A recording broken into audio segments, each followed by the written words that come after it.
Cancer, hi, welcome to Mr. Queen PH. Titignan natin kung anong energies for you this week. Weekly reading, March 24 to 30, 2025.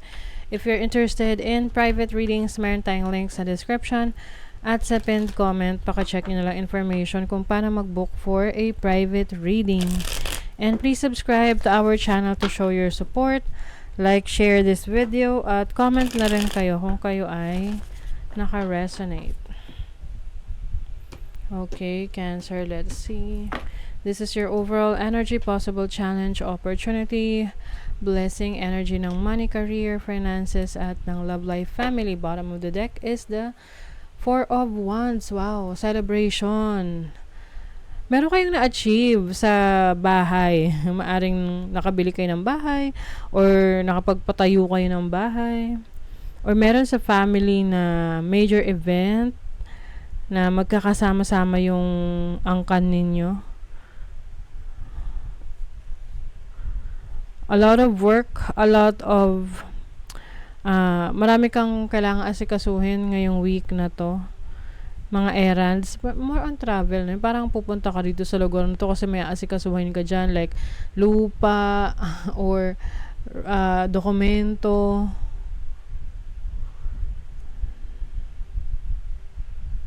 I think naging successful ka sa isang bagay na pinagdesisyonan mo related sa assets. Yung iba sa inyo merong naging problema or issue sa family. Meron ditong nagse-celebrate kasi nakuha nyo yung karapatan nyo sa ari-arian ng parents ninyo. Okay. Overall energy, the Seven of Pentacles. This is waiting for fruition. Very patient yung energy ninyo. Meron kayong hinihintay. Hinihintay na opportunity, hinihintay na tawag, hinihintay na pagsisimula, no, ng trabaho. But definitely, malapit na tong magkaroon ng resulta. Oo.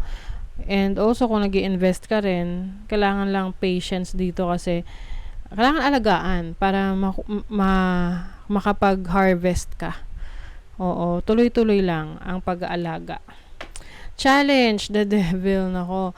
Challenge ninyo, may temptation. May mga times na parang iniisip nyo, nako, wala naman patutunguhan tong ginagawa ko, or yoko na, gi-give up na ako. 'Di ba?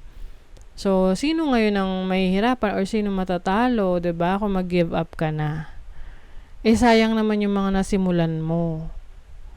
Kung mag-give up ka na. And then your challenge, your opportunity is the Seven of Cups. Maraming opportunity, marami kang options. Pero hindi lahat ng options na available sa'yo ay makakabuti para sa'yo. Kaya nga kailangan mong pag-isipan to ng maigi. Kasi minsan akala mo maganda tong opportunity na to pero sa panlabas lang pala. Maaring scam pala yon o kaya too good to be true, 'di ba? And then your blessing, Seven of Swords, nako. As a blessing, merong marireveal. May marireveal na katotohanan. Parang lumabas rito yung ayan. The High Priestess is about secrets. From someone na merong hindi magandang intentions towards you. This can be a partner, no? Romantic partner, business partner, or katrabaho mo. But at least, malalaman mo kung ano yung intentions niya. Yung iba naman sa inyo, meron ditong gumagawa ng kalokohan sa inyo. Na blessing siya kasi malalaman mo na kung sino to. So, mapoproteksyonan mo na yung sarili mo. Money, career, finances, you have the Four of Cups. Yung iba sa inyo, hindi kayo masaya, no? Sa sitwasyon nyo sa career, sa trabaho ninyo. Yung iba kasi sa inyo, maaaring kinukumpara nyo yung sitwasyon nyo sa iba. Lagi nyo isipin, meron tayong kanya-kanya at iba't ibang journey sa buhay. Oo. So, maaari kasing you are focusing on kung ano yung kakulangan sa'yo, hindi mo nakikita or napapansin kung ano talaga yung meron ka. So, this is about being grateful for what you have. Okay? Hindi yung parang feeling bad about the things na wala ka. And then your love life, you have the Three of Cups. I'm sensing this as yung iba sa inyo maaring malalaman nyo or marirealize nyo, nasa third party situation pala kayo. So, tinan nyo, yung combination ng cards, meron the Devil, Temptation, may Seven of Swords, panloloko, Deceit, tapos three Cups, 3 feelings. Okay, so maaring ganon. Syempre, hindi naman para sa lahat yan. General reading lang to. So, maaring, ayun yung marireveal sa'yo, no? If you are being cheated on, kung ikaw ba niloloko ng person mo. Conclusion, ayan. Meron ditong verdict, finish line. So, maaring merong magtatapos, no, na sitwasyon sa buhay mo. Kasi it is meant to end. Kailangan na. Kasi tapos na yung journey. Yung iba sa inyo parang ayaw nyong tanggapin kung ano yung kailangan ng matapos.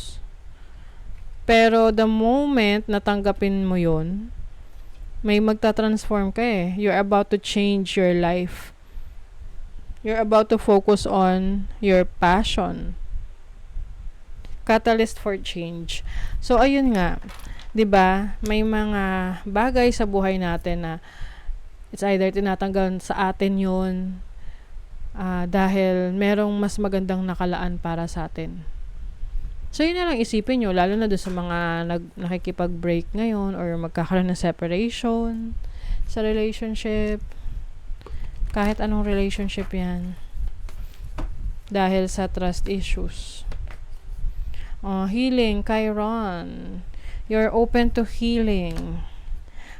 Partnership. Talagang concerning to sa relationship ninyo. Yung iba, pwedeng business partnership. But for some of you, ano talaga to? Romantic connection. Shadow work. There are no shadows without light. Pag nakakita ko ng fox, this is an energy of someone na cunning, no? Yung parang tuso, manloloko.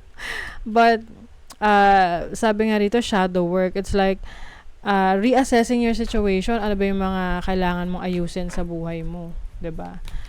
At, gawan mo yun ng action. I-work out mo yun. Tenderness, show compassion and forgive what needs to be forgiven. So, forgiving yourself, number 1. Sa mga past mistakes mo, mga wrong decisions mo. Kasi, ano naman yan eh, ang importante, meron tayong natutunan doon sa experience na yon, whether it's good or bad. Okay?